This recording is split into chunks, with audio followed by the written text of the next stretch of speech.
All right, music fans, welcome back. Harmless Me here, talking real music in real time for real people just like you and just like me. So, Dennis DeYoung, the guy who's supposedly washed up and needs to, just get out of the way so Styx can be Styx and stop harassing Styx, asking for them to, um, bring you back into the band and so forth, because that's not going to happen. All right, so let's try to be diplomatic here. Styx is going to go on and do their thing, and they'll probably put out some decent music. All right, they will, especially compared to what is coming forth these days on terrestrial radio. I'm sure whatever Styx does will be better than that. But to say that Styx is a better band without Dennis DeYoung really lacks intellectual honesty at this stage. Dennis DeYoung came out with a tune today that will bring you back to the Crystal Ball era of Styx, the Equinox era of Styx.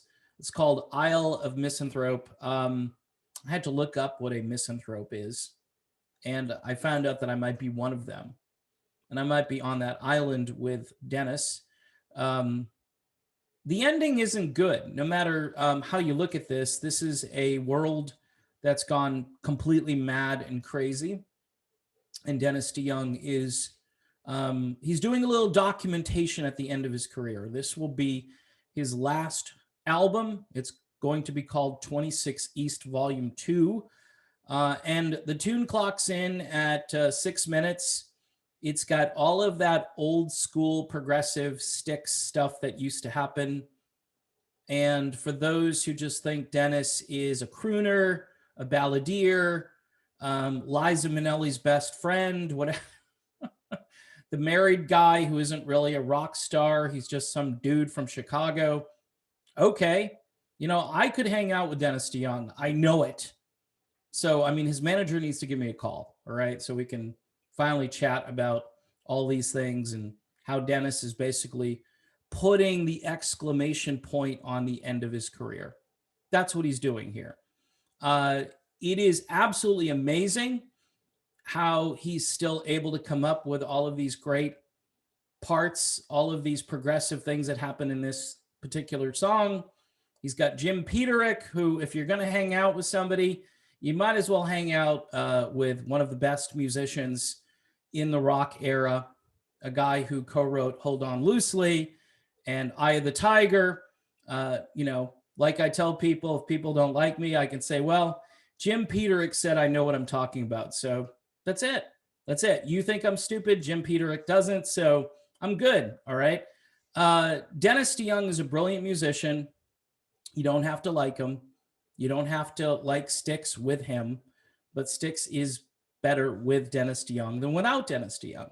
Now, is Styx still okay? Yeah, I'll be diplomatic. I'll say Styx is okay. Again, we're going by comparisons here. Everything is relative, and nobody at this point is going to really talk about a reunion with Styx anymore, because it's just old hat. We've tried for a few years. This channel, other people have made videos and talked about why this isn't happening. And apparently the band continues to dig in on their own social media pages, basically telling fans that it will never happen. So stop asking about it. So we're gonna take Styx at their word, and we're gonna stop asking about it. But I'm still gonna tell the story. I am still gonna be pro Dennis DeYoung.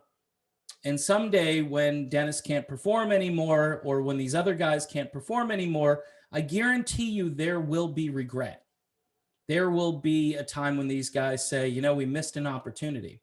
In fact, it would have been a much better, let me say, ending to Styx if they got together, did some touring, did some music together. I think the Rock and Roll Hall of Fame might have even paid more attention to it if it had longevity. But because it doesn't have longevity, because now for 22 years or something, Dennis has not been in Styx. So, that does matter. That does make a difference. if they're going to put Styx in the Rock and Roll Hall of Fame, it has to be with Dennis DeYoung. And Styx knows this too. They know it. And it's probably not going to happen because, you know, the Hall of Fame, they're not into this kind of music.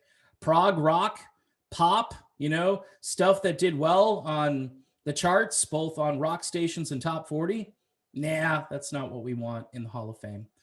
We don't want stuff that, you know, people liked, because that would, I mean, in some cases they do put in stuff that people like, but there has to be pressure, and there's no pressure on them to induct Styx into the Hall of Fame.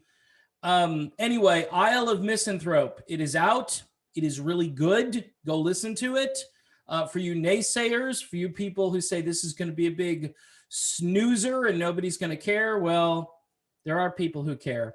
The comments are overwhelmingly positive on the track, both on the video and also on the single. For some reason, the video has like 11 minutes worth of length to it, but the song is only 6 minutes and change.